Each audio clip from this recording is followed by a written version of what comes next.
Sisters and brothers of America.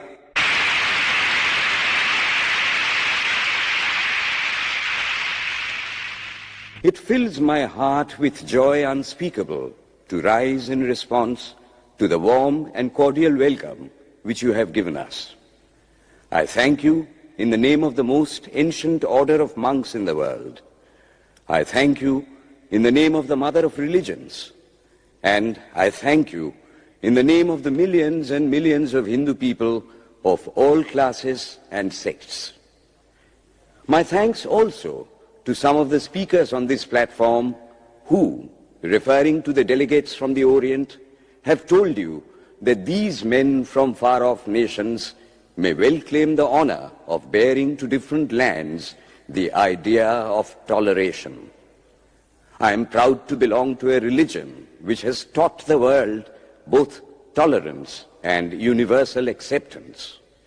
We believe not only in universal toleration, but we accept all religions as true. I am proud to belong to a nation which has sheltered the persecuted and the refugees of all religions and all nations of the earth. I am proud to tell you that we have gathered in our bosom the purest remnant of the Israelites who came to southern India and took refuge with us in the very year in which their holy temple was shattered to pieces by Roman tyranny. I am proud to belong to the religion which has sheltered and is still fostering the remnant of the grand Zoroastrian nation. I will quote to you, brethren, a few lines from a hymn which I remember to have repeated from my earliest boyhood, which is every day repeated by millions of human beings. As the different streams, having their sources in different places, all mingle their water in the sea, so, O Lord, the different paths which men take through different tendencies, various though they appear, crooked or straight, all lead to Thee. The present convention, which is one of the most august assemblies ever held, is in itself a vindication, a declaration to the world of the wonderful doctrine preached in the Gita. Whosoever comes to me, through whatsoever form, I reach him. All men are struggling through paths which in the end lead to me. Sectarianism, bigotry, and its horrible descendant, fanaticism, have long possessed this beautiful earth. They have filled the earth with violence, drenched it often and often with human blood, destroyed civilization, and sent whole nations to despair. Had it not been for these horrible demons, human society would be far more advanced than it is now.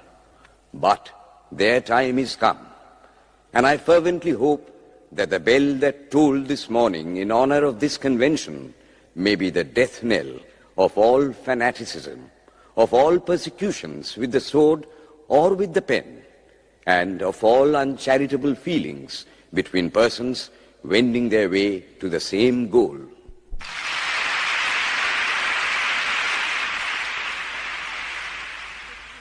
Ladies and gentlemen, on the agenda for today, the 15th of September, 1893, a galaxy of eminent speakers are scheduled to address us, and it gives us great pleasure to once again invite Swami Vivekananda to speak. His subject for today, Why We Disagree. I will tell you a little story.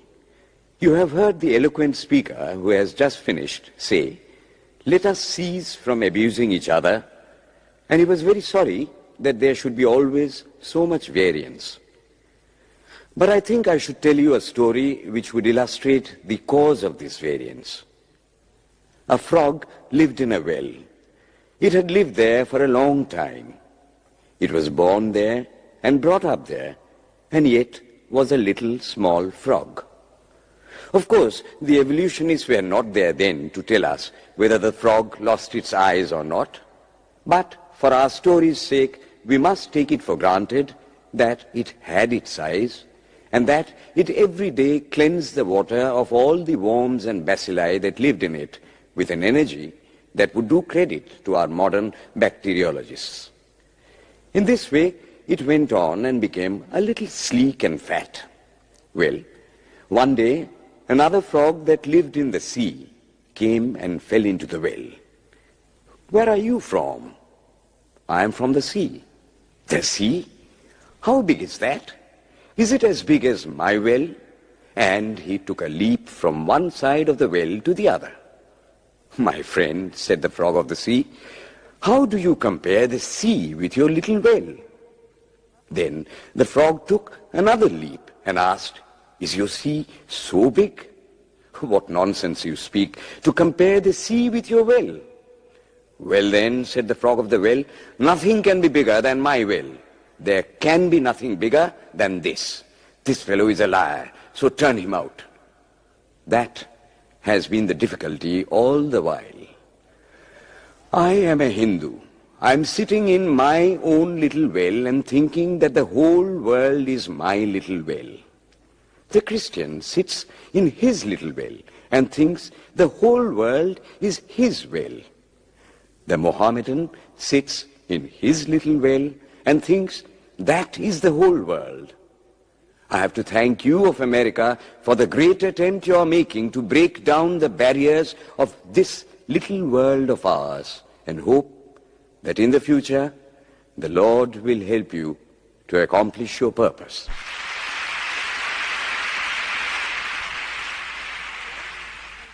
Delegates and friends, today, the 19th of September, 1893, is the 9th day of the World's Parliament of Religions. We have had the privilege of listening to many distinguished speakers from the world over address us on a variety of subjects. The time is at hand to now listen to the great monk from India, Swami Vivekananda, read his paper on Hinduism. Ladies and gentlemen, Swami Vivekananda.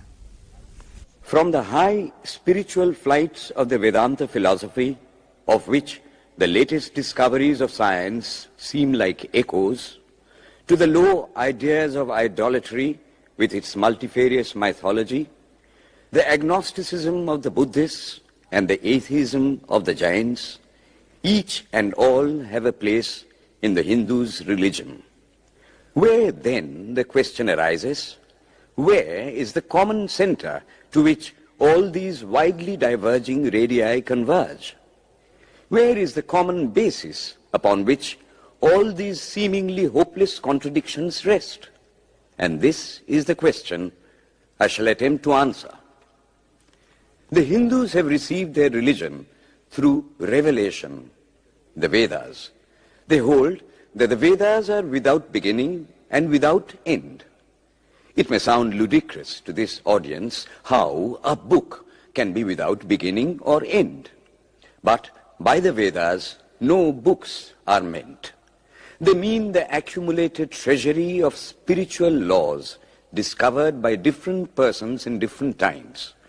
Just as the law of gravitation existed before its discovery and would exist if all humanity forgot it, so is it with the laws that govern the spiritual world. The moral, ethical, and spiritual relations between soul and between individual spirits and the Father of all spirits were there before their discovery and would remain even if we forgot them. The discoverers of these laws are called rishis, and we honor them as perfected beings. I'm glad to tell this audience that some of the very greatest of them were women. Here it may be said that these laws, as laws, may be without end, but they must have had a beginning. The Vedas teach us that creation is without beginning or end. Science is said to have proved that the sum total of cosmic energy is always the same. Then, if there was a time when nothing existed, where was all this manifested energy?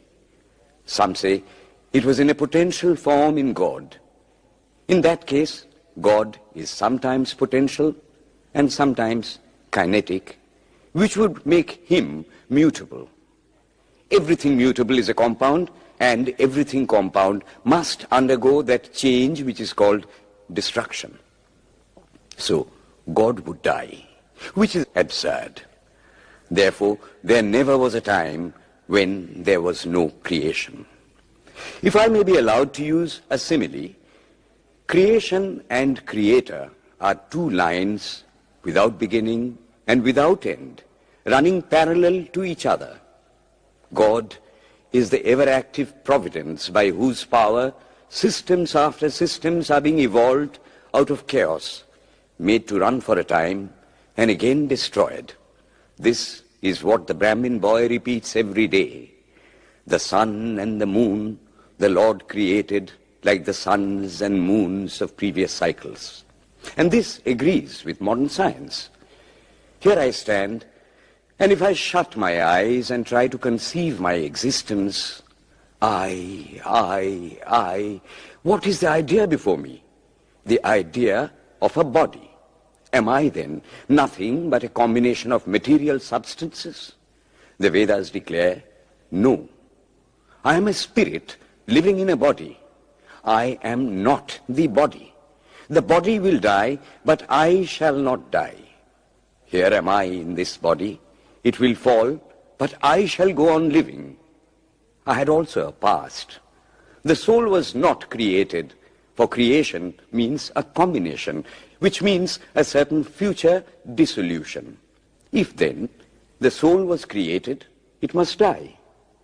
Some are born happy, enjoy perfect health with beautiful body, mental vigor, and all wants supplied. Others are born miserable. Some are without hands or feet. Others again are idiots and only drag on a wretched existence. Why, if they are all created, why does a just and merciful God create one happy and another unhappy? Why is he so partial? Nor would it mend matters in the least to hold that those who are miserable in this life will be happy in a future one. Why should a man be miserable even here in the reign of a just and merciful God? In the second place, the idea of a creator God does not explain the anomaly, but simply expresses the cruel fiat of an all-powerful being. There must have been causes then, before his birth, to make a man miserable or happy, and those were his past actions. Are not all the tendencies of the mind and the body accounted for by inherited aptitude? Here are two parallel lines of existence, one of the mind, the other of matter. If matter and its transformations answer for all that we have, there is no necessity for supposing the existence of a soul. But it cannot be proved that thought has been evolved out of matter. And if a philosophical monism is inevitable, spiritual monism is certainly logical and no less desirable than a materialistic monism. But neither of these is necessary here.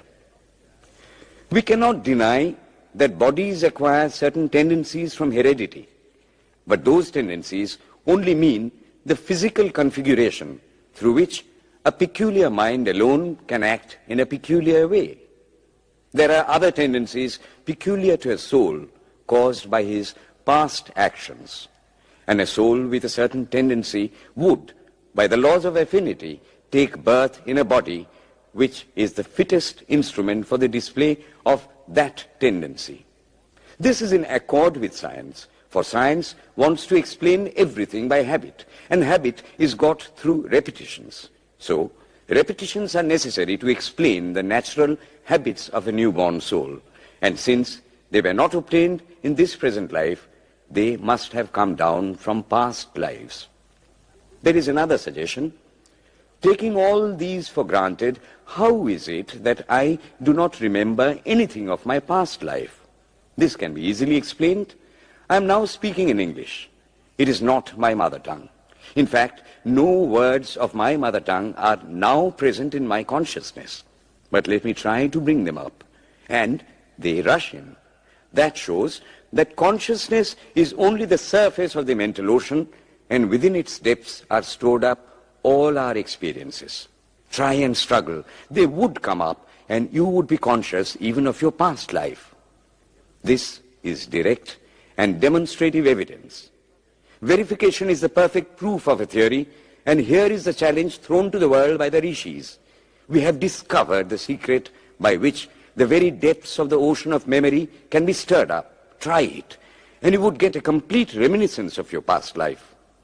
So then, the Hindu believes that he is a spirit. Him the sword cannot pierce, him the fire cannot burn, him the water cannot melt, him the air cannot dry. He is nowhere but whose center is located in the body, and that death means the change of the center from body to body. Nor is the soul bound by the conditions of matter. In its very essence, it is free, unbounded, holy, pure, and perfect. But somehow or other, it finds itself tied down to matter and thinks of itself as matter. Why should the free, perfect, and pure being be thus under the thraldom of matter is the next question. How can the perfect soul be deluded into the belief that it is imperfect? We have been told that the Hindus shirk the question and say that no such question can be there. Some thinkers want to answer it by positing one or more quasi-perfect beings and use big scientific names to fill up the gap. But naming is not explaining. The question remains the same. How can the perfect become the quasi-perfect? How can the pure, the absolute, change even a microscopic particle of its nature? But the Hindu is sincere. He does not want to take shelter under sophistry. He is brave enough to face the question in a manly fashion, and his answer is, I do not know. I do not know how the perfect being, the soul, came to think of itself as imperfect, as joined to and conditioned by matter. But the fact is a fact for all that. It is a fact in everybody's consciousness that one thinks of oneself as the body. The Hindu does not attempt to explain why one thinks one is the body. The answer, that it is the will of God, is no explanation. This is nothing more than what the Hindu says, I do not know. Well then, the human soul is eternal and immortal, perfect and infinite, and death means only a change of center from one body to another. The present is determined by our past actions, and the future by the present. The soul will go on evolving up or reverting back from birth to birth and death to death. But here is another question. Is man a tiny boat in a tempest, raised one moment on the foamy crest of a billow and dashed down into a yawning chasm the next, rolling to and fro at the mercy of good and bad actions, a powerless, helpless wreck in an ever-raging, ever-rushing, uncompromising current of cause and effect, a little moth placed under the wheel of causation, which rolls on, crushing everything in its way, and waits not for the widow's tears or the orphan's cry? The heart sinks at the idea. Yet, this is the law of nature. Is there no hope? Is there no escape? Was the cry that went up from the bottom of the heart of despair. It reached the throne of mercy, and words of hope and consolation came down and inspired a Vedic sage, and he stood up before the world and in trumpet voice proclaimed the glad tidings. Hear ye, children of immortal bliss, even ye that reside in higher spheres. I have found the Ancient One who is beyond all darkness, all delusion. Knowing him alone, you shall be saved from death over again. Children of immortal bliss. What a sweet, what a hopeful name. Allow me to call you, brethren, by that sweet name, heirs of immortal bliss. Yea, the Hindu refuses to call you sinners. We are the children of God, the sharers of immortal bliss, holy and perfect beings. Ye divinities on earth, sinners, it is a sin to call a man so. It is standing libel on human nature. Come up, O lions, and shake off the delusion that you are sheep. You are souls immortal, spirits free, blessed and eternal. Ye are not matter, ye are not bodies. Matter is your servant, not you the servant of matter. Thus it is that the Vedas proclaim not a dreadful combination of unforgiving laws, not an endless prison of cause and effect, but that at the head of all these laws, in and through every particle of matter and force stands one, by whose command the wind blows, the fire burns, the clouds rain, and death stalks upon the earth. And what is his nature? He is everywhere, the pure and formless one, the Almighty and the All-Merciful. Thou art our Father, thou art our Mother, thou art our beloved friend, thou art the source of all strength, give us strength. Thou art he that beareth the burdens of the universe. Help me bear the little burden of this life. Thus sang the rishis of the Vedas. And how to worship him? Through love. He is to be worshipped as the one beloved, dearer than everything in this and the next life. This is the doctrine of love declared in the Vedas, and let us see how it is fully developed and taught by Krishna, whom the Hindus believe to have been God incarnate on earth. He taught that a man ought to live in this world like a lotus leaf, which grows in water but is never moistened by water. So a man ought to live in the world, his heart to God and his hands to work. It is good to love God for hope of reward in this or the next world, but it is better to love God for love's sake. And the prayer goes, Lord, I do not want wealth, nor children, nor learning. If it be thy will, I shall go from birth to birth. But grant me this, that I may love thee without the hope of reward. Love unselfishly for love's sake. One of the disciples of Krishna, the then Emperor of India, was driven from his kingdom by his enemies and had to take shelter with his queen in a forest in the Himalayas. And there, one day, the queen asked him how it was that he, the most virtuous of men, should suffer so much misery. Yudhishthira answered, Behold, my queen, the Himalayas. How grand and beautiful they are. I love them. They do not give me anything, but my nature is to love the grand, the beautiful. Therefore, I love them. Similarly, I love the Lord. He is the source of all beauty, of all sublimity. He is the only object to be loved. My nature is to love him, and therefore I love. I do not pray for anything. I do not ask for anything. Let him place me wherever he likes. I must love him for love's sake. I cannot trade in love. The Vedas teach that the soul is divine, only held in the bondage of matter. Perfection will be reached when this bond will burst, and the word they use for it is, therefore, mukti, freedom. Freedom from the bonds of imperfection, freedom from death and misery. And this bondage can only fall off through the mercy of God, and this mercy comes on the pure.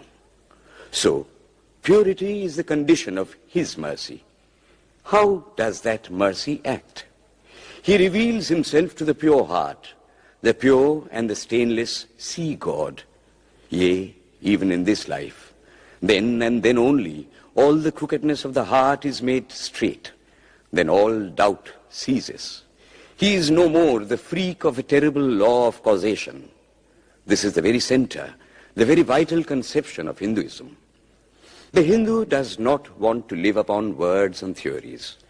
If there are existences beyond the ordinary sensuous existence, he wants to come face to face with them. If there is a soul in him which is not matter, if there is an all-merciful universal soul, he will go to him direct. He must see him, and that alone can destroy all doubts.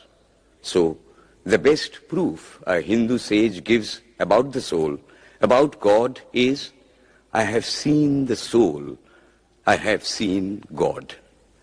And that is the only condition of perfection. The Hindu religion does not consist in struggles and attempts to believe a certain doctrine or dogma, but in realizing, not in believing, but in being and becoming. Thus, the whole object of their system is by constant struggle to become perfect, to become divine, to reach God and see God. And this reaching God, seeing God, becoming perfect, even as the Father in heaven is perfect, constitutes the religion of the Hindus. And what becomes of a man when he attains perfection? He lives a life of bliss infinite. He enjoys infinite and perfect bliss, having obtained the only thing in which man ought to have pleasure, namely God, and enjoys the bliss with God. So far, all the Hindus are agreed. This is the common religion of all the sects of India. But then, perfection is absolute, and the absolute cannot be two or three.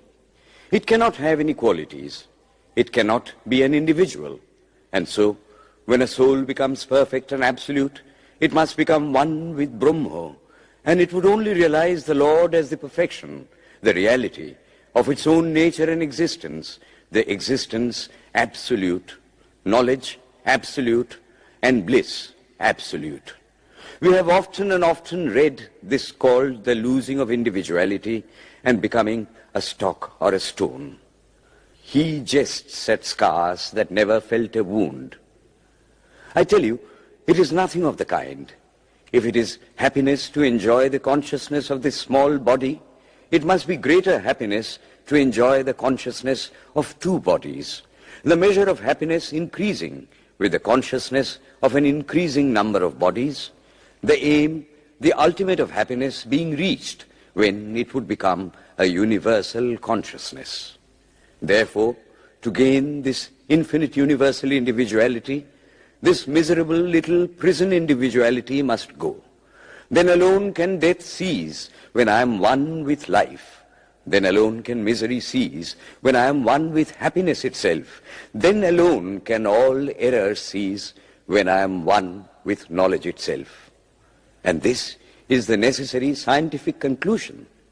Science has proved to me that physical individuality is a delusion, that really my body is one little continuously changing body in an unbroken ocean of matter, and Advaita, or unity, is the necessary conclusion with my other counterpart, soul.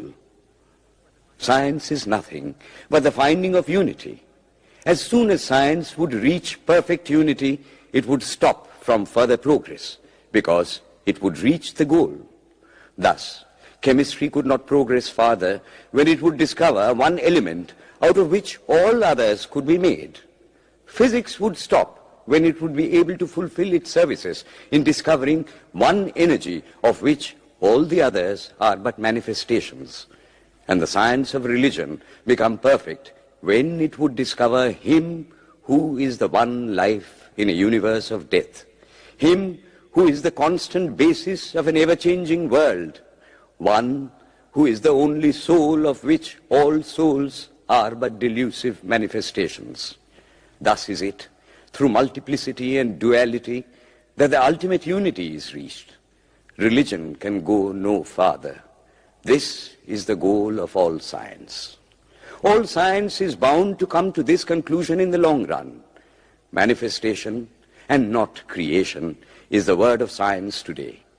And the Hindu is only glad that what he has been cherishing in his bosom for ages is going to be taught in more forcible language and with further light from the latest conclusions of science.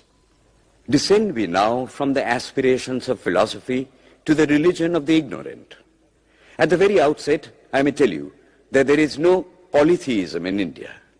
In every temple, if one stands by and listens, one will find the worshippers applying all the attributes of God, including omnipresence, to the images. It is not polytheism, nor would the name henotheism explain the situation. The rose, called by any other name, would smell as sweet. Names are not explanations. The tree is known by its fruits. When I have seen amongst them that are called idolaters, men, the like of whom, in morality and spirituality and love, I have never seen anywhere, I stop and ask myself, can sin beget holiness? Superstition is a great enemy of man, but bigotry is worse. Why does a Christian go to church? Why is the cross holy? Why is the face turned toward the sky in prayer? Why are there so many images in the Catholic Church? Why are there so many images in the minds of Protestants when they pray?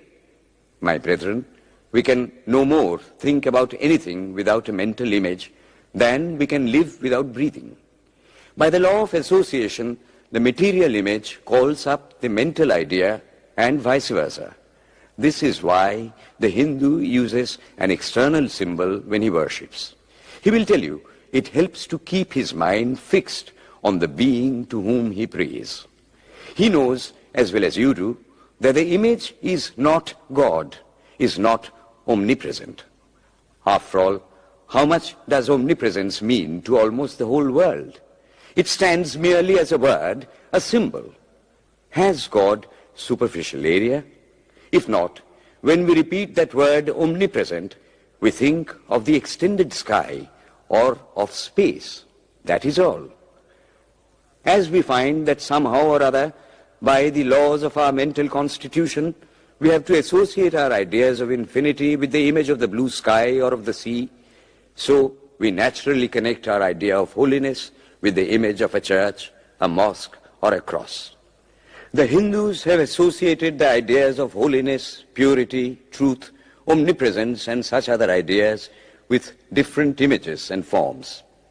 But with this difference, that while some people devote their whole lives to their idol of a church and never rise higher, because with them religion means an intellectual assent to certain doctrines and doing good to their fellows, the whole religion of the Hindu is centered in realization. Man is to become divine by realizing the divine. Idols or temples or churches or books are only the supports, the helps of his spiritual childhood, but on and on he must progress. He must not stop anywhere.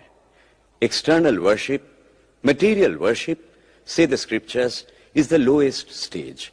Struggling to rise high, mental prayer is the next stage.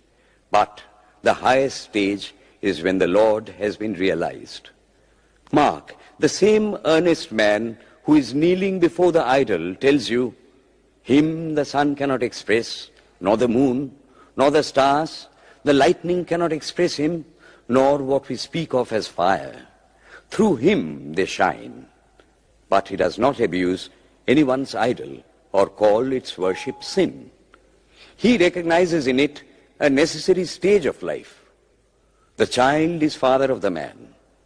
Would it be right for an old man to say that childhood is a sin or youth is a sin? If a man can realize his divine nature with the help of an image, would it be right to call that a sin? Nor, even when he has passed that stage, should he call it an error. To the Hindu, man is not traveling from error to truth, but from truth to truth, from lower to higher truth. To him, all the religions, from the lowest fetishism to the highest absolutism, mean so many attempts of the human soul to grasp and realize the infinite, each determined by the conditions of its birth and association, and each of these marks a stage of progress. And every soul is a young eagle soaring higher and higher, gathering more and more strength till it reaches the glorious sun. Unity in variety is the plan of nature, and the Hindu has recognized it. Every other religion lays down certain fixed dogmas and tries to force society to adopt them. It places before society only one coat which must fit Jack and John and Henry all alike. If it does not fit John or Henry, he must go without a coat to cover his body. The Hindus have discovered that the absolute can only be realized or thought of or stated through the relative, and the images, crosses and crescents are simply so many symbols, so many pegs to hang spiritual ideas on. It is not that this help is necessary for everyone, but those that do not need it have no right to say that it is wrong, nor is it compulsory in Hinduism.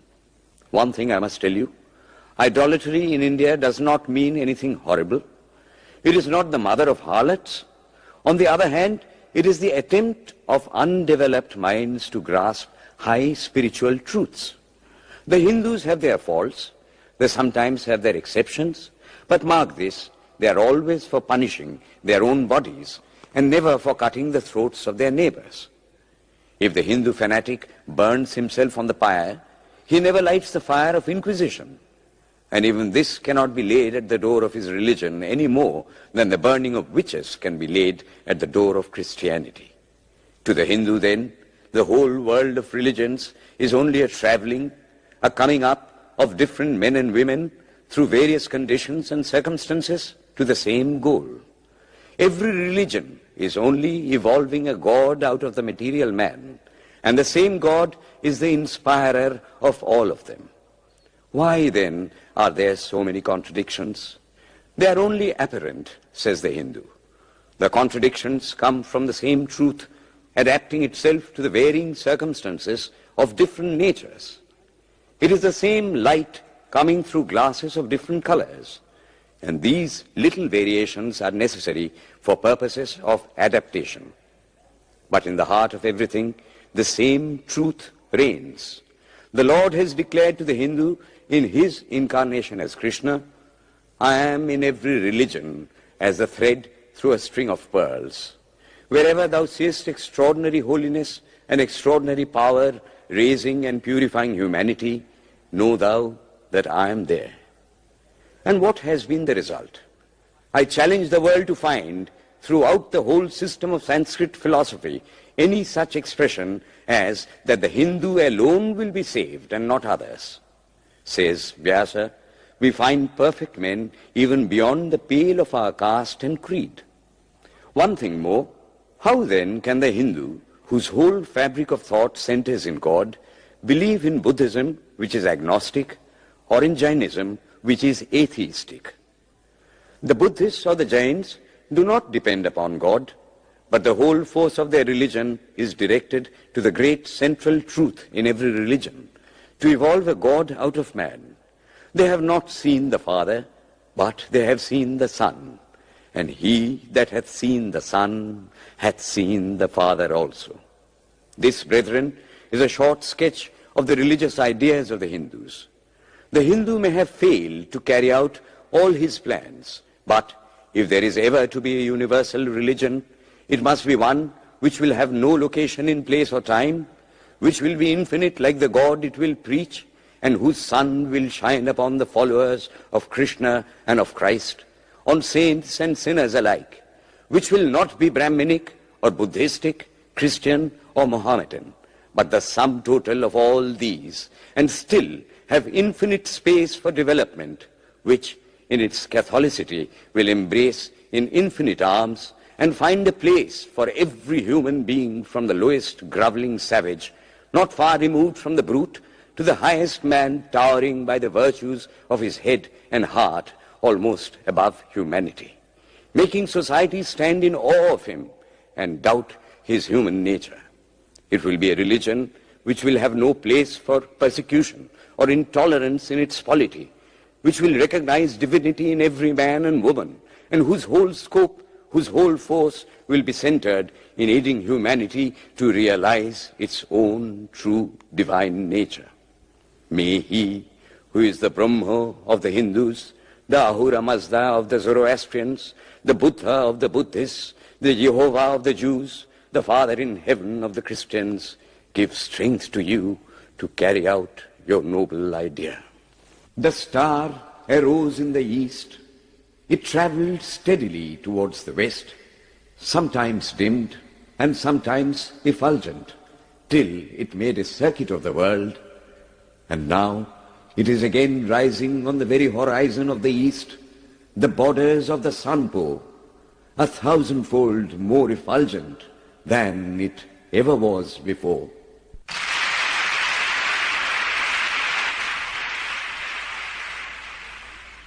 Today, the 26th of September, 1893, is the penultimate day of this Parliament of Religions at Chicago. We have listened to engrossing discourses on the religions and theologies of the participating countries in these past 2 weeks. In continuing the series, Swami Vivekananda will now speak on Buddhism, the fulfillment of Hinduism. The religion of the Hindus is divided into two parts, the ceremonial and the spiritual. The spiritual portion is specially studied by the monks. In that, there is no caste. A man from the highest caste and a man from the lowest may become a monk in India, and the two castes become equal. In religion, there is no caste. Caste is simply a social institution. When Buddha was teaching, Sanskrit was no more the spoken language in India. It was then only in the books of the learned. Some of Buddha's Brahmin disciples wanted to translate his teachings into Sanskrit, but he distinctly told them, "I am for the poor, for the people. Let me speak in the tongue of the people." And so, to this day, the great bulk of his teachings are in the vernacular of that day in India. Whatever may be the position of philosophy, whatever may be the position of metaphysics, so long as there is such a thing as death in the world, so long as there is such a thing as weakness in the human heart, so long as there is a cry going out of the heart of man in his very weakness, there shall be a faith in God. Let us then join the wonderful intellect of the Brahmin with the heart, the noble soul, the wonderful humanizing power of the great Master.